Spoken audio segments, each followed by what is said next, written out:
Tosubwe chiddako ku AC Media UG. And again, I'm depression. I was put on antidepressants. Bangamba to swallow them for life.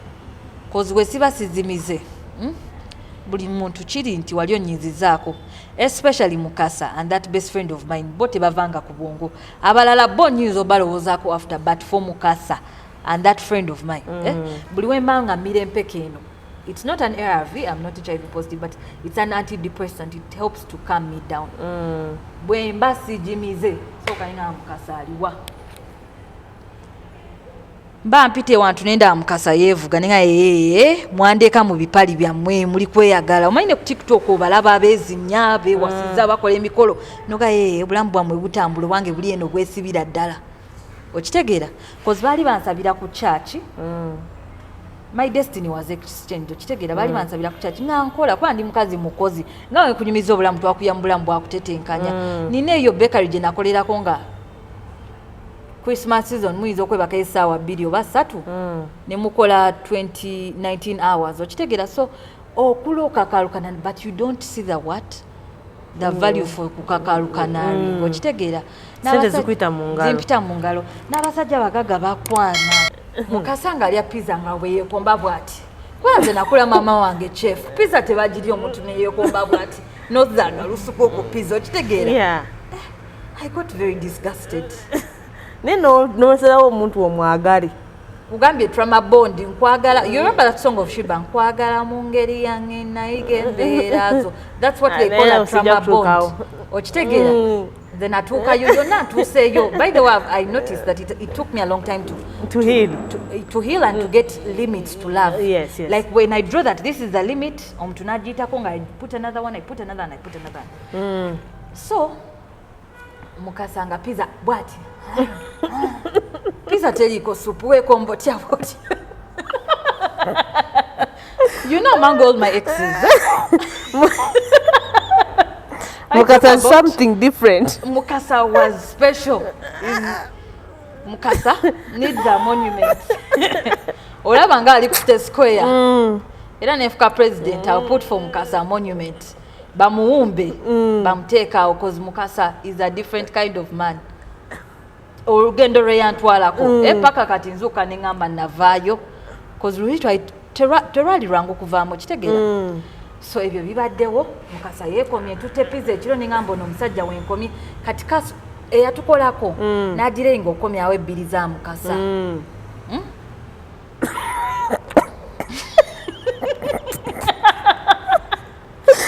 Mukasa naogana kwekyo ekifo. There were some people, much as there were not very many people, but there were people. I got embarrassed. Yagamba atya? Leeta ebbiri zange. Mukasa for me. Nawulira nga njagala ettaka limmire. Abantu bamutunuulira bati. Abantu batunuulira Mukasa. Bane ngoloza aswala. Bane waita namugamba mbadde nnoonya change. You think you're the ones who make this money for me? Bane Mukasa n'atwala ebbiri ze. Nga mpulira nswadde jjukira yeekombye pizza asise ebiwuka mu juice. Naye Mukasa ngagamba value for money nina okunywa soda agenzemu ebiwuka. Asabye ebbiri awoganya on top of his voice nga wano woolabawo we tuli. Leeta ebbiri zange. So tugenze mu motoka bane nankaka kiss. Ninga sinnamwagala kutuuka ku the intimacy beat. I just like him that beat of like friendship, love etandika. And I have the other thing that sex is after marriage. You can know in the campus bandetera uncle wange. Waliwo uncle wange yajja nampa tutorials, don't have sex after marriage, bichi. Kati how I'm showing you how life has changed. This very uncle who took me through that thing, he divorced after 5 years. He married a virgin, divorced a virgin after 5 years. And Oba got married to a single mother, so that is life for you. He cannot even come back to give me advice. You get? Batabani bafarao. Man, those are meant for you. So, Mukasa nkase kiss. it was the first time, but I did not like really. Yeah. No, this story was before, like. Yeah, it was before I slept with him. Yes. Yeah. So, yeah. Because all these are the red flags. The red flags. Have you been to sailing club, Ginger? I don't club. Okay, it's not a club, but it's like an outing place. It's nice. When you go to Ginger, ask for sailing club. So it's next to the water. But remember, Mukia, like this is the most beautiful place I've ever seen all my life. So Mukasa was the first person to take me there. But when he reached there were people who knew him that he was married. Nangamba tambula, anti bye bine byokudating abasajja abafumbo. Yangamba tambula ogende otule wali kanzije. I don't know what happens in these men's heads. Even when you're going like to a lodge or guest house, agamba gendo oyingire kanzije. So you want to tell me people have not seen us come from the same car?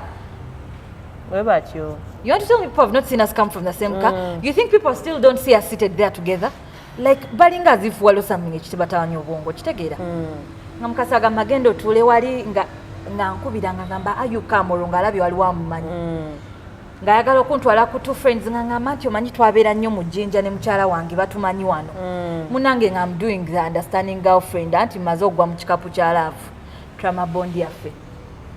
Nga mbeera ne Mukasa nga Mukasa atuuka nchunya nga ne bweba nga mpe 13 nga I can sleep at his place.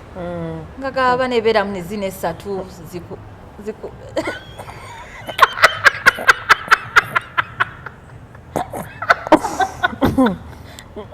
nga kwe 3 zo. Nga mpe 3 zange. Nga ngamba we shall get married with Mukasa. Things will get better. Mukasa had never been a poor man. People in Jinja know him that he has money.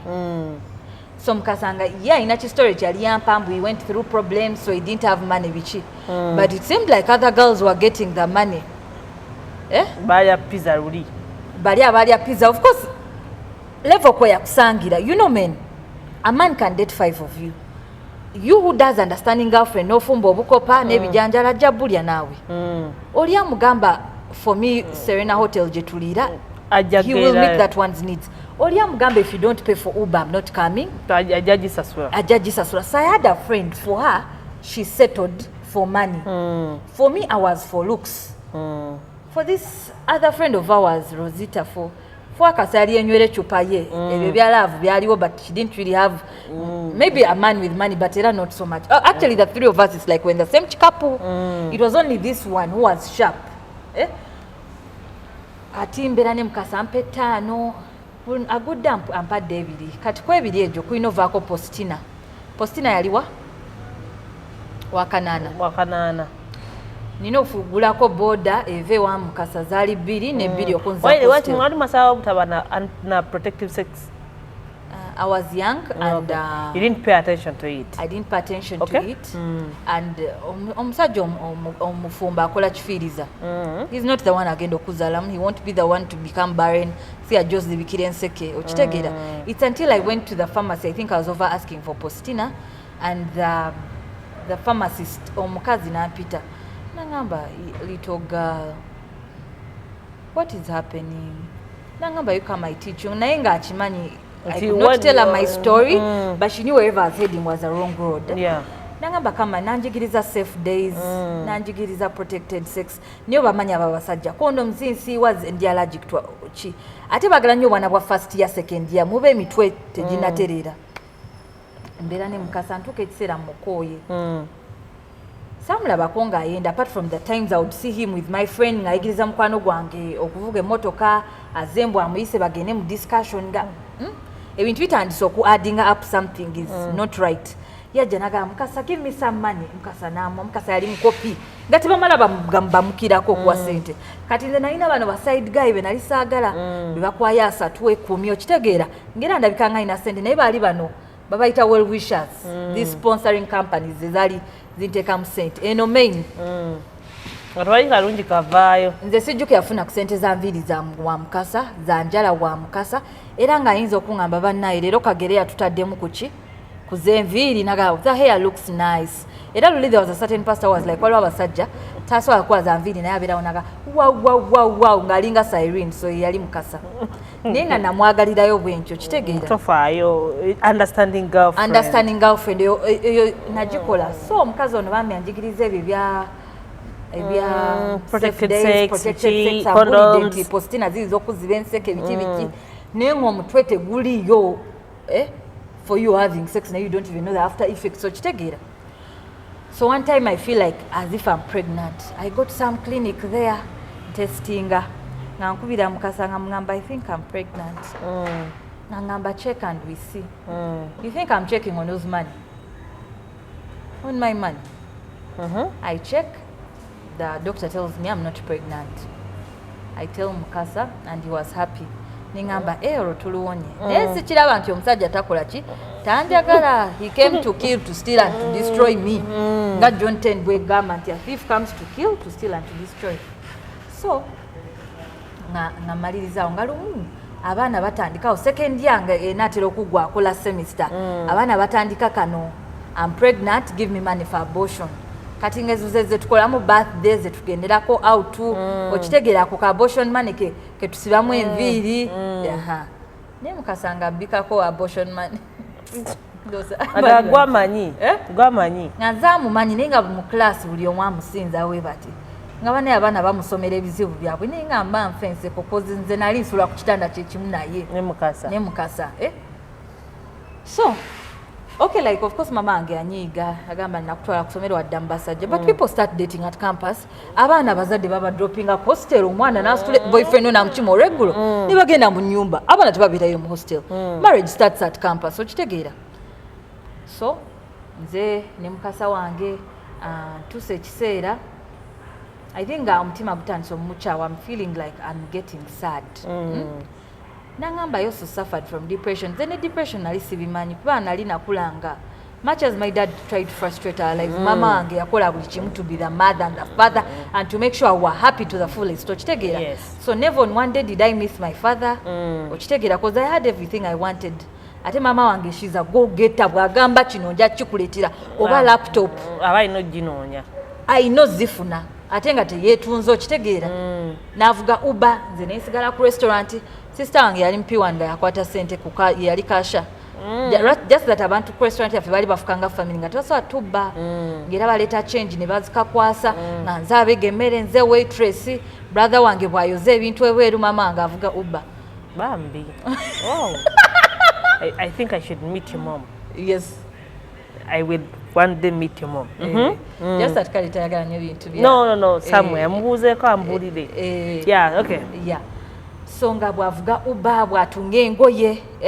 So abantu bambuza lwaki oli mujagujagu. There's a way my mom trained me that every season requires a new you. Season bwetuuka nga tewali akuwa mirimu. What else can you do nga ebitabo tubiziza aside? No gamba I can wash people's clothes. I can mop houses. Okitegeera.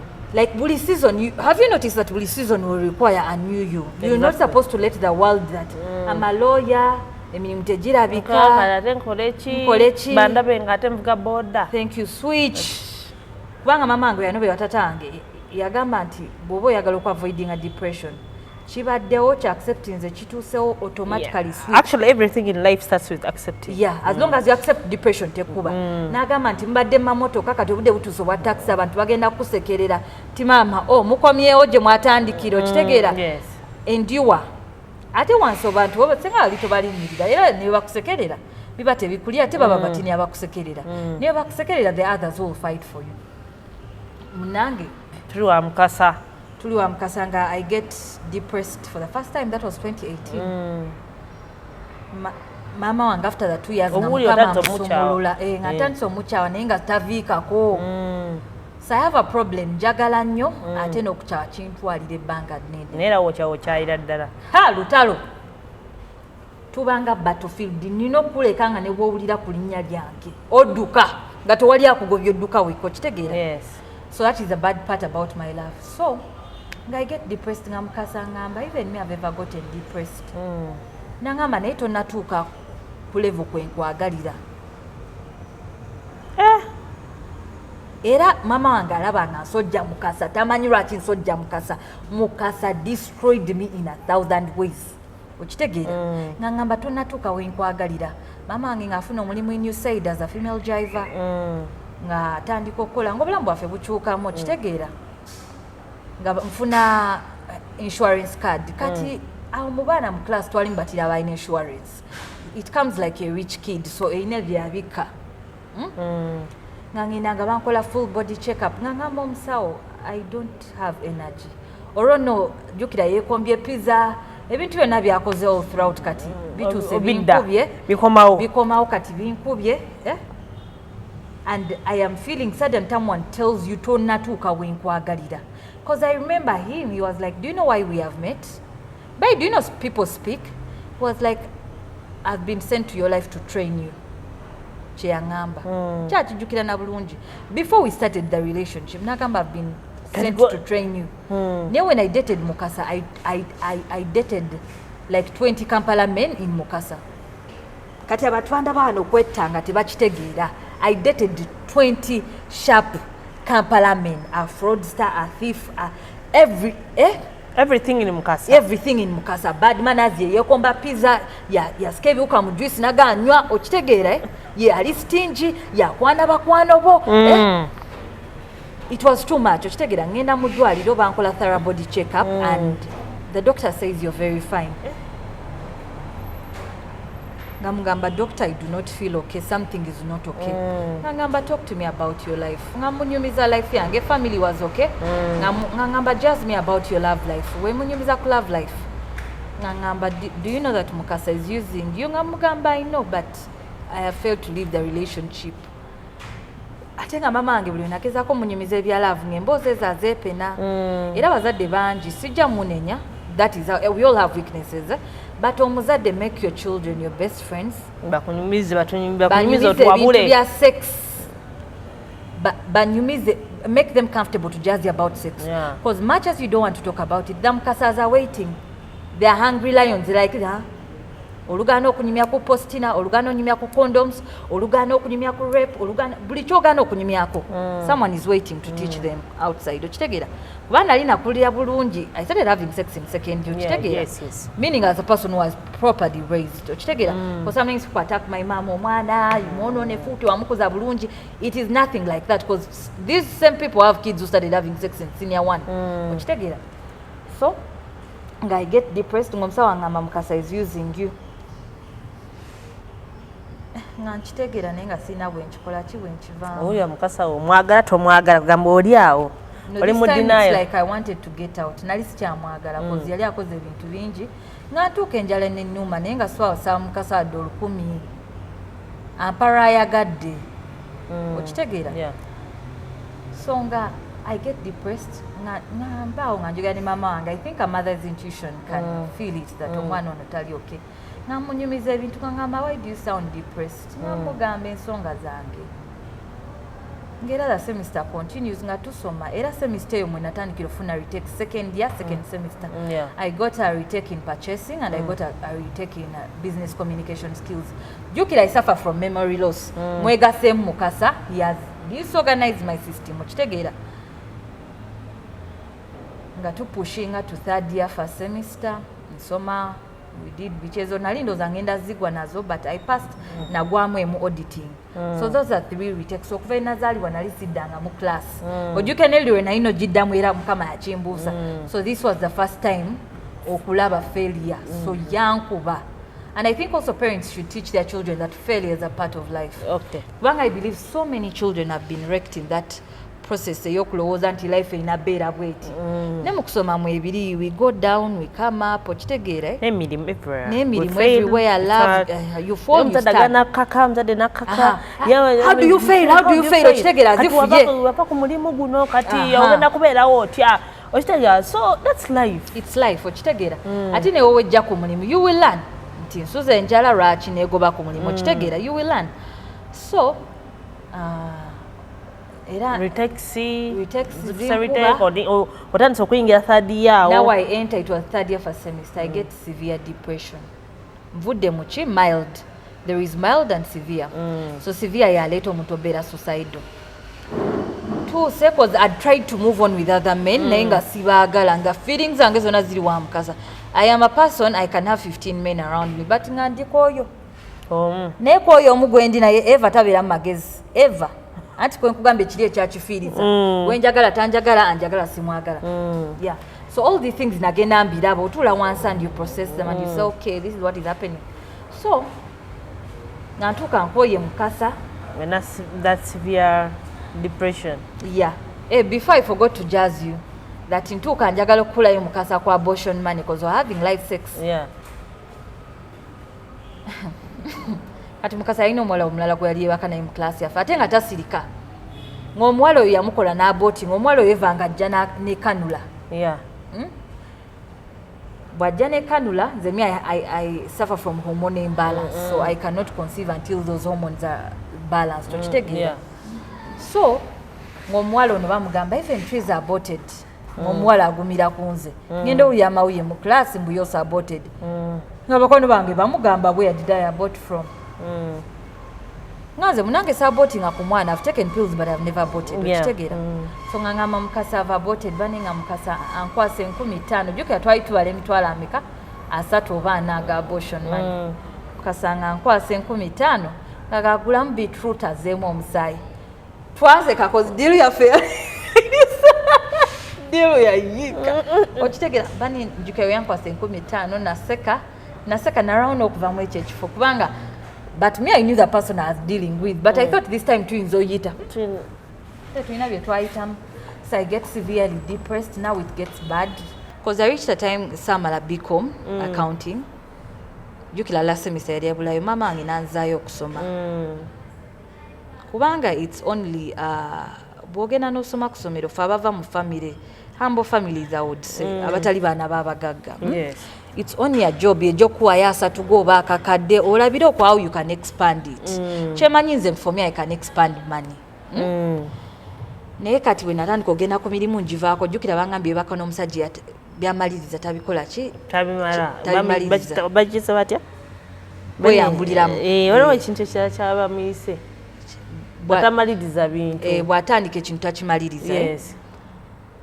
So nga like ngantandika discovering this is Mukasa because I have many exes okitegeera bayika baweranga 10 okitegeera aba love but there are other many okitegeera because I've done psychology but what I can tell you the little bit I know about psychology is there are coping mechanisms abantu bayingira situations like that.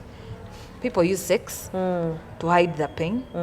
So nakozesako sex notuuka ekiseera n'obala ku basajja bewase nawoga yense nogamba how did I get to this okitegeera but use sex as a coping mechanism. Meaning after Mukasa breaking your virginity you slept with men, with other men, different types of men. Mukasa when awuyanga ntandise omukyawa I started running to other men but just to have sex nali I was buli yangambako I love you kati especially that part of depression. Yes. Mama wange tantegeera abantu bansekerera biki so men were my running to place nga buli ansembezaako bwati of course watoloza omusajja ayinza okubudaabuda nga takuyisiza nga foot.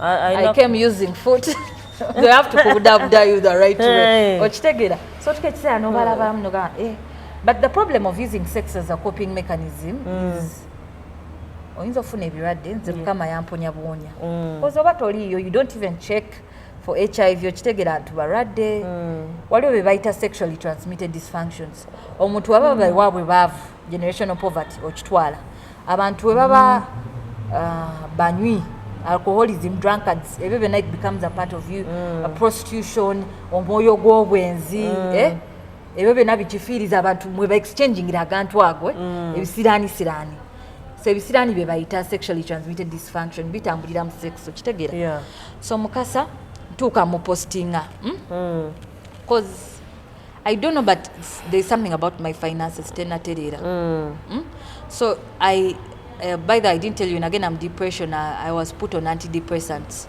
bangamba to swallow them for life because we siba sizimize buli muntu kiri nti wali onyizizaako especially Mukasa and that best friend of mine bote bavanga ku bwongo abalala bo nyinza obalowoozaako after but for Mukasa and that friend of mine buli wembanga mmira empeke eno it's not an ARV I'm not HIV positive but it's an antidepressant it helps to calm me down bwe mba sijimize soka nina Mukasa aliwa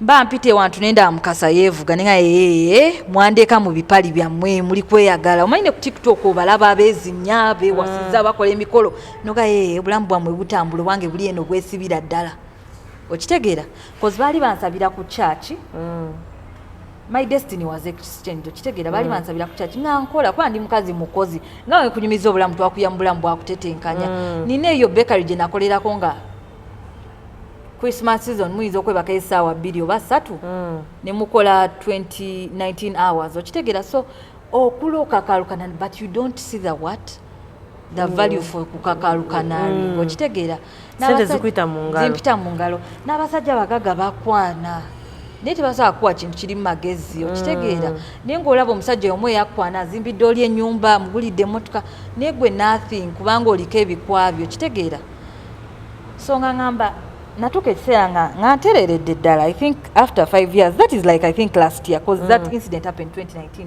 nali nakyawa Mukasa nga namu blocking everywhere nga namwesonyiwa 5 years zituuka mpulira kati mponeredde ddala ponye you feel like you're healed yeah so part of your healing needs revisiting your past bw'owulira these people no longer trigger anything in you omanya oteredde if you can sit here nga Mukasa atudde awo and towuliranga kufuna kisiripa ki kimumalire ku mutwe that is you've reached a final stage of healing okitegeera so ntuuka ogenda mu office after 90 days wegobayo oba bakugobayo kati waliwo company gye nali nkolako bali bagita petromarine engineering zituuka ennaku bweziti era ndo zaali ziweze nga 9 nga nali nkola ku reception nga HR waliwo ekikazi awo bali bakiyita oba Maiga Gloria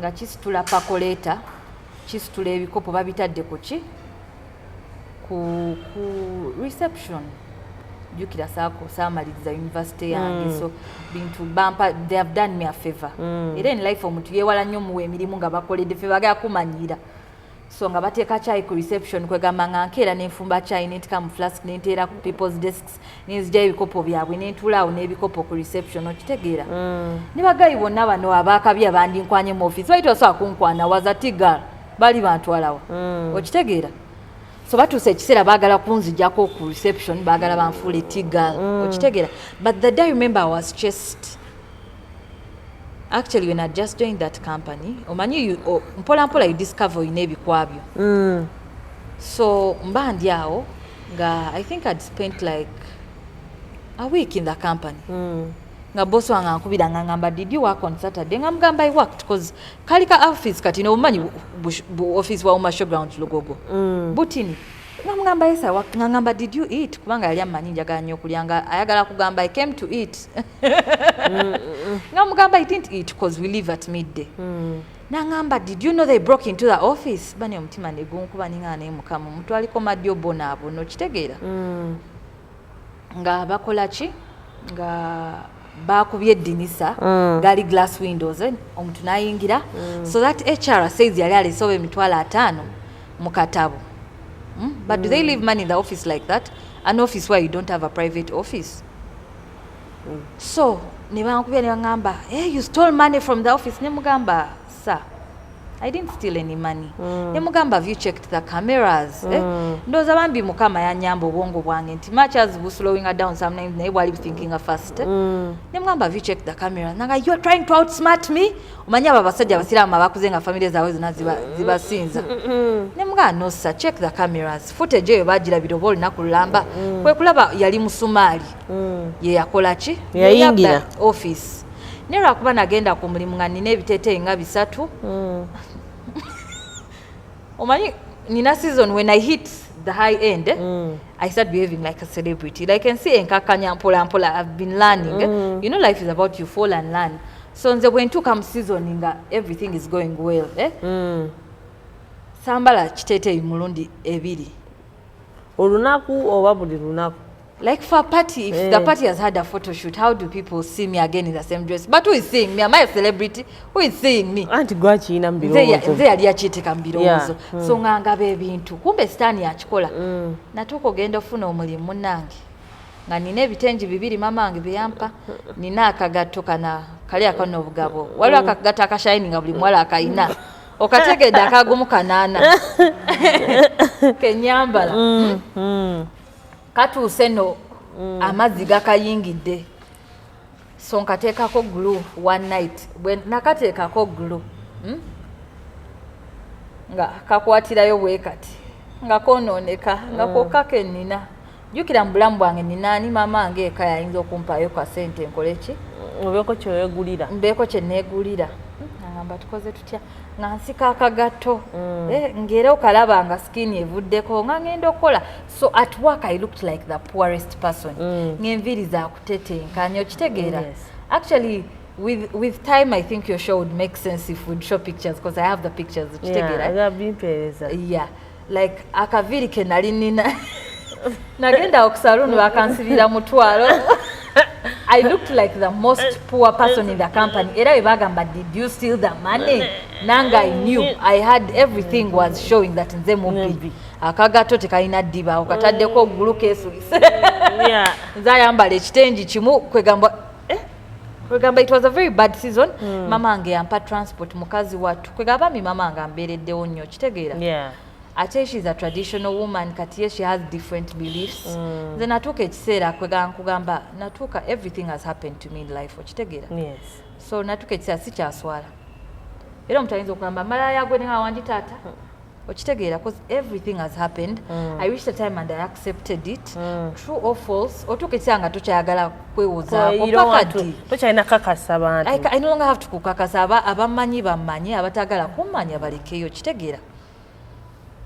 So pose what was I telling you? No tuba tuli kugondi Mukasa watuke saa kati omusango guli ku Jinja police station so jukira it took me a long time okumanya kubanga nava kweje wampostinga nampostinga nentikako ritualist amani atandika mukubira gwe wali gwe nakola ki nakubira my mom ga mtisa kati my mom tayagala yo trouble cause my mom si muchala mgaga we humble family okitegeera nagatwiza abantu bajja kusiba and you know men when it comes to reputation na yenganze I just feel inside me na mwaga kubera even not just even because natuka ekiseera and I focused on the money but then money bit tenaterera I have been to offices negoba after 90 days okitegeera ningamba offices kanzivem because I was still telling you how those people chased me out of that office. Natuka ekiseera omulundi ogwokusatu manyi waliwo otuka n'omanya this is a pattern negoba ku mirimu olunaku olwo lwawera olwakyenda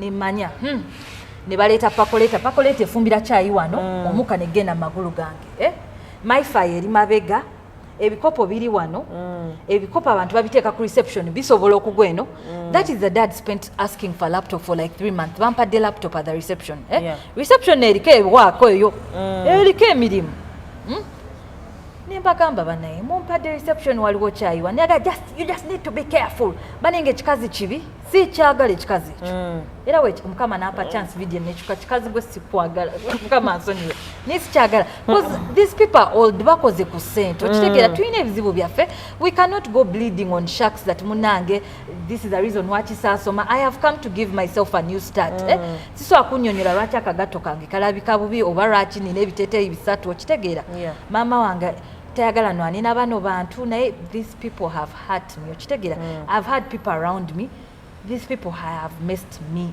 up okitegeera so ne bajja ne bagamba mbu so they reach a time bagamba laptop egenda yika mu kyayi baganya owulira ne bagamba ebikopo omukyala cleaning she cannot clean and also clean her cups she cannot touch the toilet and also clean her cups ne bagamba bato omukazi alina gloves ate wakanya cleaning ya toilet yosigwe boma n'onaaba engalo n'ogana ne mufumiro n'oyoza ebintu abantu bagana okuli ewamu no so these people stan yali abatuulako ne banzigulako omukolo whenever it reached 3 months nga ova ku mulimu kati nenjitegeera pattern leero netegeera olunaku lutuuse era nga nkanka mukama nyamba n'ebiba bikwanga tomanyi bwe babikutula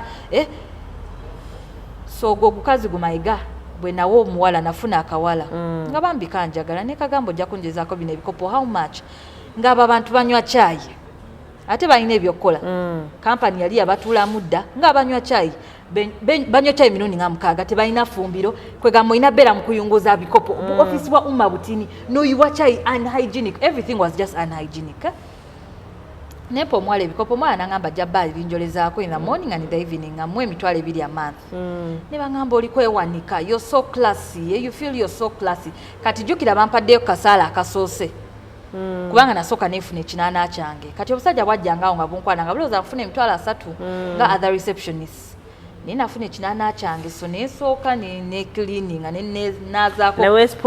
nespoilinga even when people saw me at office they knew baali batusasudde cause nawe kali akagatto simanyi nakasasiro gye kabuliramu kali akagatto kakitegeera so ne banzigulako olwo olutalo omukazi nangamba it is you I told to wash the cups nemanya sitaani asituse okitegeera was it me you needed to wash the cups or was it the cups you needed to be clean okitegeera nenkubira mamange nangamba kizo omanye ekizibu kyo genda oyoze ebikopo there's a defiant meaning amanyinza okuba okusoma kwagaana naye sijjanga kukoza ki I didn't apply koza bikopo okitegeera omwalo ono nanjoleza ebikopo so ng'ebiwuka bitambula ku reception embagamba ebiwuka bitambula so we had the first meeting jukira company yali yakatandika they also started it with a lot of expectations kino ekikazi kimayiga kiyitira kuli kyalina ebinnyo nga biba ebiti bane eno omanyi wokyawa omuntu everything about her becomes bad okitegeera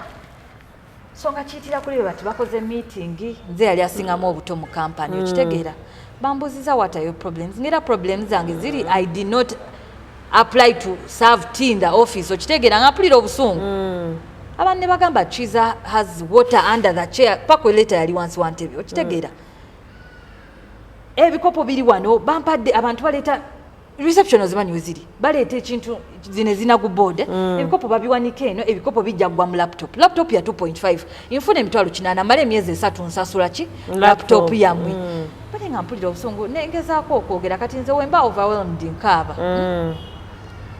So they were like, we'll fix that, but they had failed to fix the situation. Na yimuka obulundi gumu nesitula laptop yaabwe ne mugamba here is your laptop bannayinga n'omusuwa anti ewaffe mama waffe bwe tunyiiga omusuwa gusalawa n'omukazi namulaba nga ndabye zivuddeko kubanga I've explained to you paka enjoki eno kyayi mama sirwa kube waffe tuli banaku nti birino byonna nze alina obiyitamu paka efumbire eno maifa eri bweti anti obutasoma buluma bukulu okitegeera zaagaba kyayi mu ofiisi nzijja netuninza abantu bamanyi nno ngenda kugaba kyayi gaba kyayi mu ofiisi okitegeera but this woman they were trying to lower my esteem again kubanga bwe mangenda ku mirimu mama wange yangamba nga yambala ebiteeteeyo binene bano abakazi abaagala ba boosi baleme kugulako ntalo munange we natandika kati maze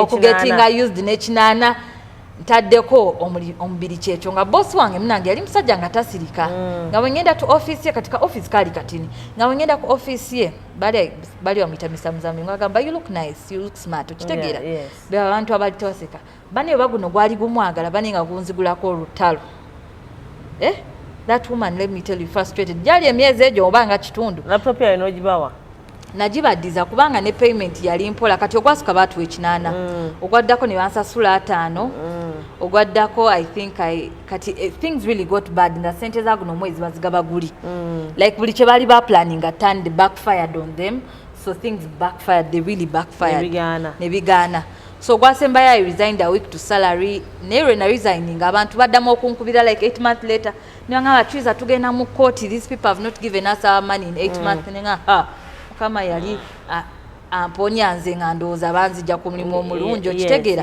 kubanga nze naddayo nentandiko baking a cake yange okitegeera mama wange nekimuyisa bubi n'agamba chiza we have to know what is the problem nange nga baneyambuliramu so netandiko saba I would say things are not yet okay something is not yet okay with my finances maybe other aspects at least I stopped dating married men netandiko funa ku basingo gayo okitegeera ate nawe okula n'otandika omuntu omufumbo tabula okitegeera osobola omulaba so again it comes back to choices apart from all the things of spirituality there are choices so omanyi n'omufumbo I will not go with this person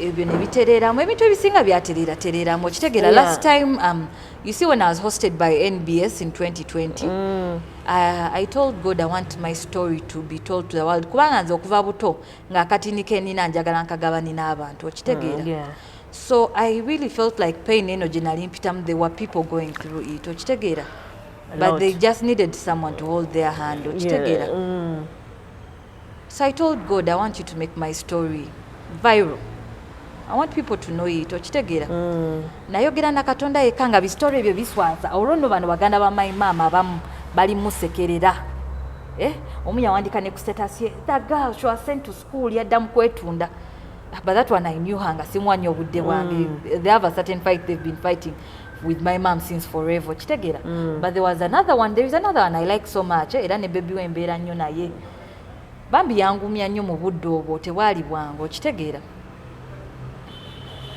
so wekityo kati mbadde njala kusooka kumaliriza ali ewa Mukasa yaropa ku poliisi yeah after me posting him everywhere nemugamba Mukasa I need a therapist cause buli wenyingira moment z'obwavu kitegeera cause for me natuka ekisa and I discovered myself I'm more of a hands-on person and my passion I like baking I know how to bake I make candles I make bar soap I make washing soap I do shampoo shower gel naye kitegeera okukola ebintu bino era abantu ne bagaana okugulako meaning there is anyway I don't even have the capital kitegeera mama ange yandinyambye asasula loan ya nyumba yo kitegeera so you're left there helpless you're left there helpless so obusungu butuuka ne bunnuma ninga kino kimukasa senga tekiba kuba kino ekisajja nandibadde namala okusoma maybe nga ninayo omulimu gwange ogwaninyambye nenkola sticker I register my company kitegeera nentambula cause actually the seasons when I have my money sirumba abo bantu naye wembeera omwavu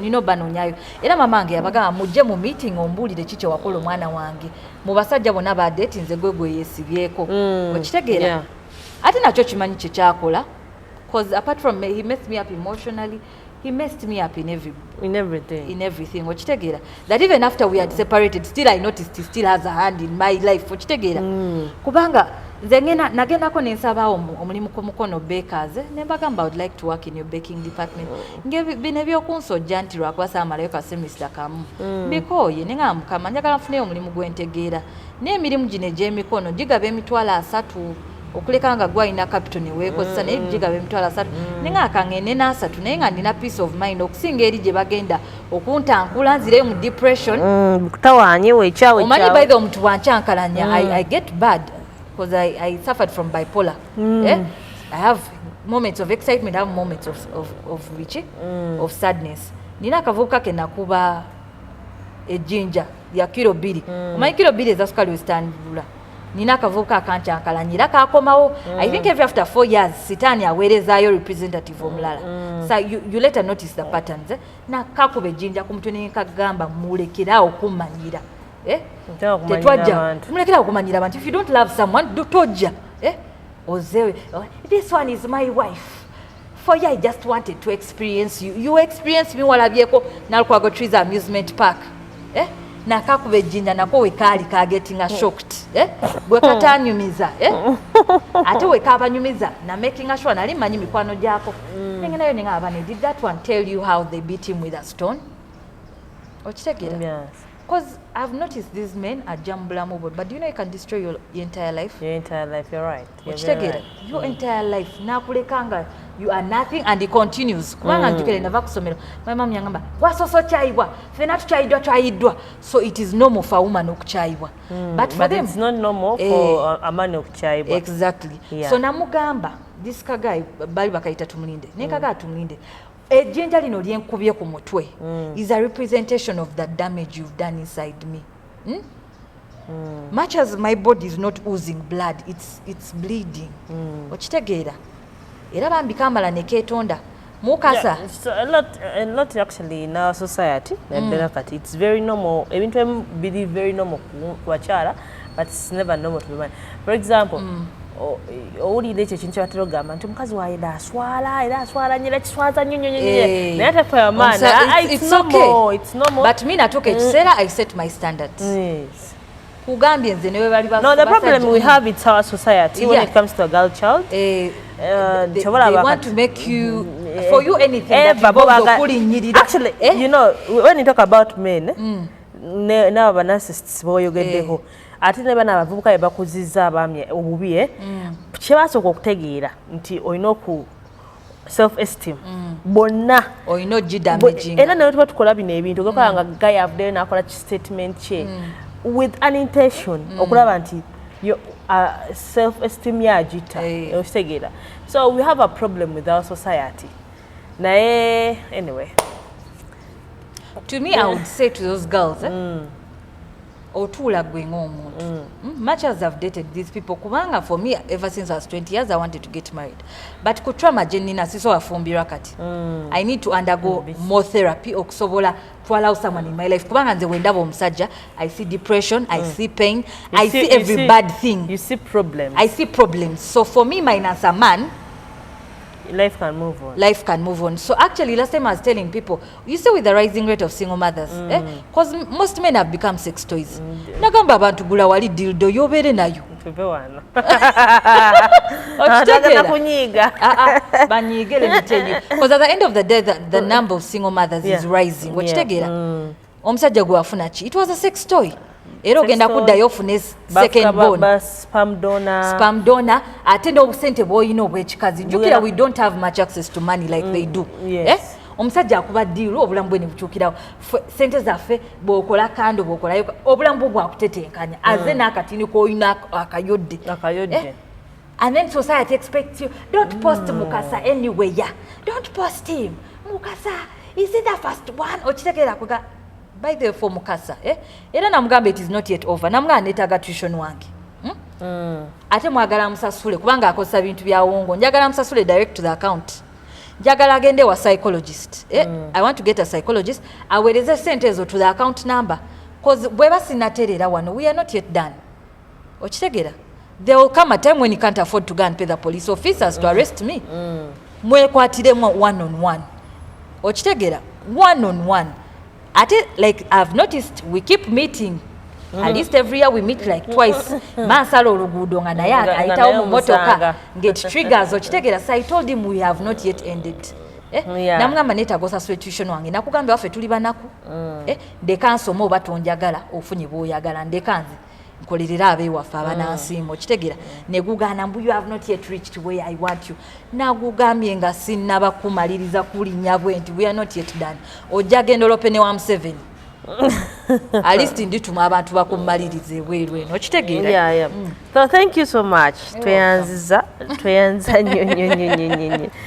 A lot is coming. But you know what, nkiddamu eri abantu abo naye nga sinnabagendeyo. Tweya akatalekeka, any piece of advice for a girl child there, for a lady yenali eyo. Okay, let me say this. Omuntu yenna ng'amanyi ewammwe wavaayo nga taata wa samira. Manyi olugendo lulimu amambuka, mulimu amakka mangi. So get a deliverance church. Gende wa Pastor Tom Mugera yagoba ebyo bisitaani okitegeera. Otandika osaba okutule. Kubanga asajja bagenda kujja bakuzanyireko. Remember, even the other thing is that by virtue of how we look like, boba n'akabina akanene, omuntu yenna alina akabina akanene, ebbeere eddene ne pretty face, we suffer from the same problems. Men come to experience you. You'll never be looked. Bagala just kwata kero omuntu angamba, I only wanted to feel your buns. Nenga Ninga wendi kuchimwa ngoma zo zifiri ngojja kumpulira okitegeera. Kwegamba people just want to experience you. Eno family yo bajibulira nti omwana buli kaseera tumusanga na musajja mulala. What do you expect me to do? Zinatuka ekiseera onchaye. Bwe nsanga omuntu omulala I move on. And these days I can detect within a week because I ask God wano. I can detect the energy ne manyon. Aina jantwala jistagala gena nesalako okitegeere. At least kati red flag nzirabirawo. Luli naziga nazibusanga jizamalira nalabayo. Kati these days naku 3 mana kulabye dda jontwala. Wabi okitegeera ne kwejjako munange. So omuntu ena akabina akanene bere dene pretty face. Okay n'abalala. Because buli omu alina ebizibu bye. But those ones, people want to experience you. So take time to know the people. Abantu balina ebikwa. The sexually transmitted dysfunctions bajja beyambulira mbabaleke generational poverty buli kimu because they use us to cleanse bo ne bambuka ffe ne tukkirira okitegeera. At the end of the day future kijja obosigaza, you'll get pregnant, you become a single mother or suffering okitegeera. You cannot be in life to suffer today, tomorrow, the day after. Mamira gwe okitegeera. Bekwate nnyo wa Pastor Tom Mugera. Ate omugendayo temudduka aliwo gye bagamba new beginners class. Genda otuule owulirize okitegeera. Whatever I am going through, people have been there, people basomoseewo, people are happily married, people have their children. You're just supposed to hang in there okitegeera.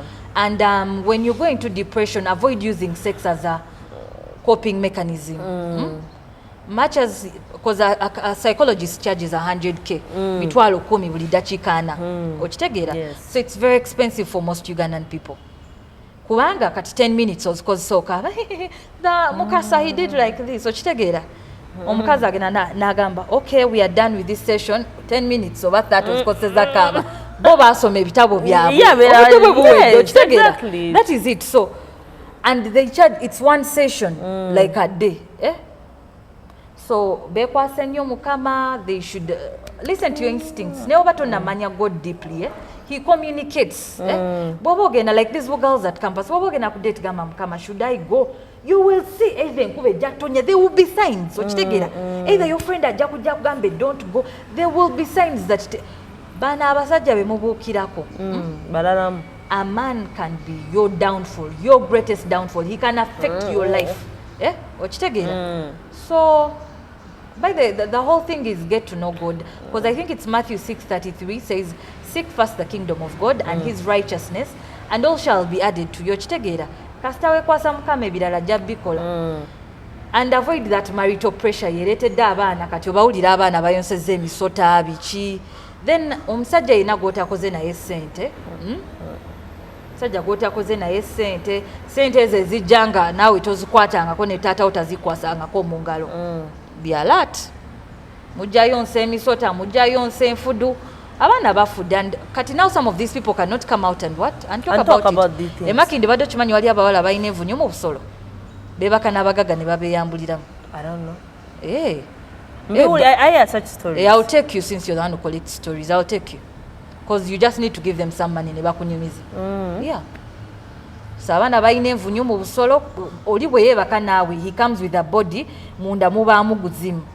So bwakuleka bino ebintu bijja ne bikozesa ekiro bwe biti paka bw'ovunda eyo n'ofa okitegeera. So people kati omaze wano high class ku TikTok oyina followers bameka bwofuna AIDS na bikijjukira bonna abantu era babazaayo wani babazaayo wammwe era mufa like that in very bad shape kubanga kati esawa if anything happened actually all the times I've been depressed mama wange yastudde ogwo omusalaba yantambulidde n'agamba mwana wange bamukola bwe bati katulwane bino kitegeera yeah so namwe mwebereremu bazadde bamwe babakuzizza ate tebagera kuddawo yani yakweyambulidde obuliri na buliko nani na Mukasa okitegeera kati ani ajjanjaba ebiwundu mama wange nange okitegeera.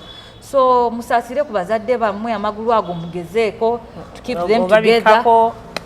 Keep together. It is not worth it. Buy a sex toy bwe kiba kiganye. That one I emphasize it. Banvume bakole sikyawulira any pain.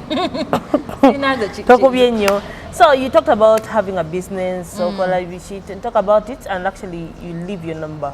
So that in case of anything, bakubira. Okay, I bake. It's called Arcadia Pastries. I used to call it Pastry Emporium Bakery, but nenjikyusa erinnya.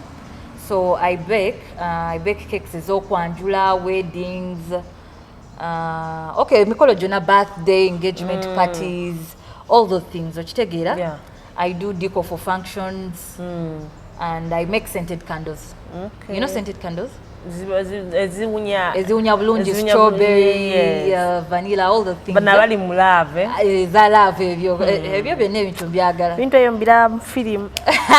Ewange tebinnatuuka. But olunaku lutuuka. By the way, before we die, mukama ffenna afuba n'atusanyusa. Just buddewo oba tebunnatuuka. No, by the way, it's not yet late. It's never late. Anyway, let us wait. Okay, so my number is 0764 248 126. Okay. My WhatsApp number. Ngomukubirako. Yeah. But anyway, thank you so much for sharing everything with us. You're welcome. Tusima, webali. Thank you for your time. Thank you for your story. A lot. Tujja kwatwogera. Yeah. So thank you so much. Ababaddeko kuva gye twatandikidde mu mboozi esooka, mu mboozi ezeeko. Thank you so much. Mikwano gyaffe mwenna. Bambi, thank you so much. Kansubire wetuwulira emboozi zino nabagamba tubadde tusekamu wali emabegako tusokeredde ku Mukasa naye tuleme kuseka kokka leka tuyige banaye ekitukozesa zino emboozi kwongerako okitegeera eyinza okuba eri bweti naye at least tuyigire ku nsobi n'ebirungi omanyi ffena tukoze ensobi mu bulamu but we learn so girl child oba omukyala yena ali eyo banange tusome the stories that tuzikola because just for fun but tuzikola okuba nti twongera ettoffaali ku society. Waliyo n'abazadde nga balina abaana baba bawala nga omuteerako story ng'eno wabaliwo ekikola ki ekikyukamu. So tuyige tusome twewayo nnyo okulaba nti at least we learn something. So please nabagamba abagala okwogera ne SC direct in case of anything naddala actually aba balina stories zaabwe ez'enjawulo.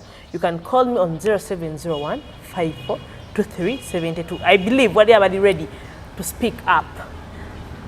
Wetwogera ebintu bino abantu balowooza tebiriiyo naye tuyinza twetaaga kwabo abayonseza ku misota abayonseza ku tortoise because it's about us women bwe tuteeyimirira and fight for ourselves tewayagala tuyamba. These people are just playing with our emotions. Exactly. Tebatwagaye tulabayo ddala eri eva bagala tulinnyako so ebyo twagala okukomya. Because if you show someone I have been there, someone else can speak up. Because abana bali eyo, they are traumatized. Speak up. We call upon every woman there. Speak up. Oli bufumbo obo butagattako. Speak up. Oli bufumbo obo bukumazeeko emirembe. Speak up. Tetugenda kumanya bizibu byolina unless nga you have. And when abantu abakuvumira mu comment section, they are way worse than you. That one I want to tell you. Nali ku NTV ne banvuma laba ekibuto nze munange ndye emmere yange. So I have seasons. If I want to be small, I do intermittent fasting. Yeah. If I want to be fat, nga bondaba kati. There is nothing that is a mistake. But people will look at you, they be like, that's why you're ina akagulu bwe kati. Sina chesta manyiko, sina chibi chesta manyiko na chirunje. Yeah. So bano abantu mu comment section boti abakuvume. All these people are being encouraged by you. Bamama bafe. They had no voice in their time. Yes. For them, they were trained to omusajja buli kyakola kituufu. Uliriza sinza. Now they are carrying a lot. Kilograms of trauma. Exactly. A lot of abantu abamu bafudde nnyo. People have lost lives because of yasirika nnyo n'alwala n'afa be babafa. Thank you. So I wanted to tell you that these men, omuntu bagamba ono yasazeeko obusolo bwa bbaawe. But naawe kino ky'ommenya omutima n'oleeta abakazi n'obazinira mu nnyumba n'okwata abakazi aba n'obatwalira ku expensive birthdays. You have killed me. Kati nze me I bring out the pain in the physical. Nze wanzita munda wano tewalaga nti wa bleeding but it's a mess. Wano ne wano kitegeera. Yeah, so please speak up. When I call upon every woman there, speak up. Stories amwe zigenda kuyambako abakyala abalala, zigenda kuyambako abaana abawala abalala, obutagwa mu nsobi, obutafuna bizibu byebimu, okumanya nti there are evil men abasobola obeyambuliramu, abasobola okwonoona obulamu bwabwe. A lot. We are trying to fight mental illnesses. Nabagamba campaign ene ekyagendera ddala maaso. Please join us. Ostegira twakuba nga tuwonya ebibadde ebyo byosobola ogenda mu ddwaliro ne batamanya nti waliwo ekikula naye nga waliwo ekikula mentally. By the way, tebajja kufaako nnyo. Because I remember the first time I went, they were like, oyo bamutwale Butabika. Even before diagonizing, there's a certain doctor who were referred to. Oyo bamutwale Butabika. Era tabakuba mama wange n'agamba omwana wange si mulalu. Kwegamba they invalidate your pain. Kubanga and they hear, oh, your love, bichera they try to invalidate it. Kubanga as long as a man crosses anywhere in your story, they have to protect him. I think you've seen Daniela coming up to talk about her story. Nebagezaako mbu Daniela yanyizera kuba omwana omukulu yavuddeyo. That is not her point. Aina point ya daisawo. Era I'm no longer seeing her story. Who else had come out? We are going to talk about the things. But whenever you hear toyina byogera abo bennyini. Kati when I was on NTV nga njogera about witchcraft, manya buli yaliko mu comment section nga nvuma beba abalogo, those are the narcissists, the psychopath. They have one weakness. By the way, let me tell you, to those dealing with men who have high reputation, ekintu kyonna beera n'omuntu kati kambagambe, because if I knew these things earlier, when you're dealing with these people, kubanga Mukasa yannemerako, even after suicide munange he still wanted sex. Nena I'm posting ku status yange ne mugamba Mukasa I am tired of you. Ne mugamba nja kutwala ku status ko yangu sale okitegeera. Bwatyo Mukasa bweyanvako cause his boss was my accounting lecturer okitegeera. I had like 4 numbers of his workmates, so naswala navaako. But even after my suicide scandal, gyatasasulira teyasasulira na therapist n'omu yali akyayagala sex. Kwegamba wano yalinga yateekawo akatale ke okitegeera. So bamanyira. You girls at campus, you've gone to study you lose your books now anti mundaba anti ntetenkanya mbu ntunda sabuni ntunda ki senga natula n'ensoma ebitabo byange senga ndi mono leja no okitegera tula lumukola ekintu kyogenda ofuna akakadde ko kamu kitundu omutwe gutandika okwegulirawo like avoid anything that will put you in compromising situations otandika ogenda kudetera kuba omusajja ajja kuwayo 5 mugenda yonsa emisota mugenda yonsa tortoise bagenda basa babbi bamulye mulekerawo otambula you've seen those stories happen. So what I was about nze stebija gana bigenda kutukako. My dear, your day comes. Yeah, just 40 days lubate lunatuka ne lutuka. These things happen. So please, girl child, any lady there, woman, speak up. Yenge yokaje tusobola okutaasa mu bakyala bannaffe okuva mu mbeera embi ey'okunyigirizibwa okuva eri another gender erowooza nti yo tegambwako yo ya kitalo nnyo oba oli awo. Bwe twagala ebintu bino sigano tubalinako obusungu no naye tumanyi nti no tunyigirizibwa ate abantu abamu ne batatuwa attention kumanya nti tunyigirizibwa. So we are here to at least to support any girl child outside there. Mbadde Nabulime Esther SC wano ku Talk with SC S Media Uganda. Mbagala nnyo. We meet next time. Bram yabadde ku camera. Bye bye.